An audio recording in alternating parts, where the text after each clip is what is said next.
Olá, tudo bem com você? Estamos de volta para a nossa lição de terça-feira.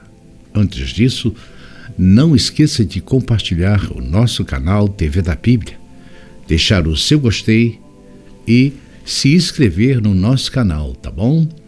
Então vamos para a nossa lição de terça-feira. Nós vamos estudar sobre Daniel 7. O sonho de Daniel 2 foi apresentado inicialmente ao rei babilônico. A visão de Daniel 7, por outro lado, foi dado a um profeta hebreu, um membro do povo da aliança. Daniel viu essencialmente as mesmas coisas que Nabucodonosor, mas de uma perspectiva diferente. Em vez de uma estátua, ele contemplou nações surgindo do mar, com ventos, águas agitadas. Essas nações estavam em conflitos constantes, causando mudanças perpétuas no poder. A Bíblia usa a ilustração das inundações e ondas para descrever o tumulto entre as nações. Em contraste, a terra prometida, pelo menos durante algum tempo, foi uma espécie de ilha de paz e segurança em meio a um mar de reinos. Era uma nação sagrada firmada na base do governo de Deus, em oposição às nações rebeldes. Leia Daniel 7, 1 a 3. Essa cena contém bastante movimento e mostra bestas que subiam do mar. Que lições tiramos dessas imagens? Os poderes terrestres surgem em meio a conflitos e caos, se fortalecendo por meio do domínio de outros seres humanos. A humanidade busca um governo independente de Deus, mas isso sempre traz consequências desastrosas. O que Daniel capítulo 7 nos lembra? A degeneração humana e a atuação de Deus em Daniel 7. A profecia de Daniel capítulo 2 se expande no capítulo 7, que vai se expandindo nos capítulos 8, 9, 10 e 12. Em cada um, o anjo traz uma explicação que são vistas em detalhes depois no livro de Apocalipse. Por que os animais aparecem representando os reinos do capítulo 7?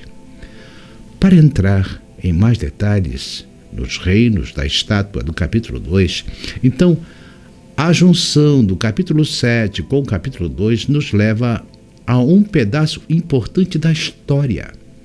A degeneração humana nos conduziu a um distanciamento substancial de Deus e uma nova proposta de descrição da origem das coisas. Aquilo que em Gênesis descrevia como origem humana, a criação intencional de Deus, é substituída nesse período da iluminação científica e filosófica por uma teoria, a teoria da evolução. E é interessante que no início do século XX, quando esse processo teórico se amplia, dois grandes nomes surgem nessa época. De um lado, Charles Darwin, no século XIX, com sua proposta de evolução. Já no início do século XX, as teorias de Marx, com a ampliação social, econômica e governamental desse mesmo modelo teórico. Então, essas duas aplicações geraram expectativas. No caso de Darwin, a expectativa de que estamos no controle, de que somos nós os agentes de nosso próprio desenvolvimento.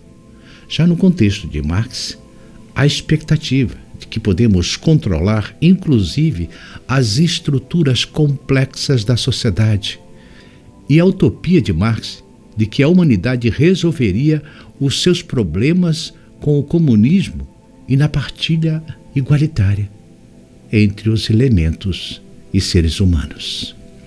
De imediato, Viram que essa ideologia era nociva à humanidade, causando divisão e conflitos. Então os governos não foram favoráveis a essa teoria.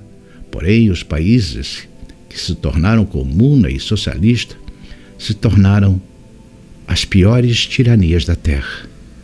Há algo importante nesse modelo: a exclusão de Deus e a colocação, tornando os seres humanos deuses que podem resolver tudo, inclusive as escolhas dos mais fracos.